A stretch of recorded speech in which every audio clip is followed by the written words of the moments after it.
2024 କଳିର କୁଳାଙ୍ଗାର ପ୍ରଗତିବାଦୀ ସଂଗ୍ରହ ତା 3/8/2024 ଭୁବନେଶ୍ୱର କମିଶନରେଟ୍ରେ ପୋଲିସ ହାତରେ ବନ୍ଧା ପଡ଼ିଲେ ଜଣେ କୁଳାଙ୍ଗାର ରସିକ ଦୁଲ୍ହା ରାଜା।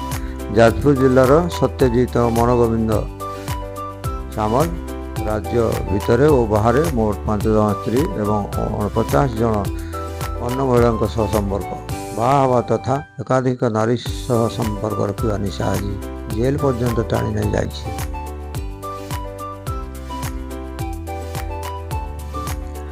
ଇଏ ସେହି ରସିକ କୁଳାଙ୍ଗାର ଦୁଲ୍ହା ରାଜା। ପୋଲିସ କମିଶନର ସଞ୍ଜୀବ ପଣ୍ଡା ଏକ ସାମ୍ବାଦିକ ସମ୍ମିଳନୀ କରି ଏହି ପ୍ରବର୍ତ୍ତର ଦୁଲ୍ହା ରାଜାର ରଙ୍ଗୀନ ଦୁନିଆ କଥାକୁ ସମାଜ ସାମ୍ନାକୁ ଆଣିଛନ୍ତି।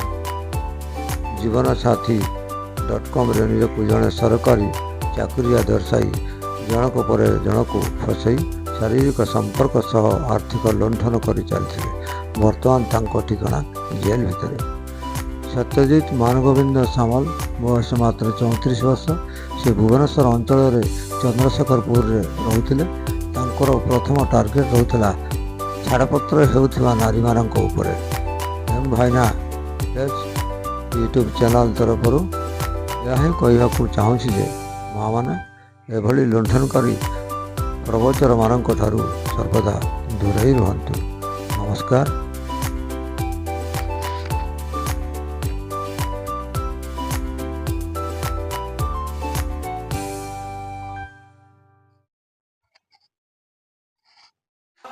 अरे मु कलाटा ना से मते छाड़ी पड़ेला।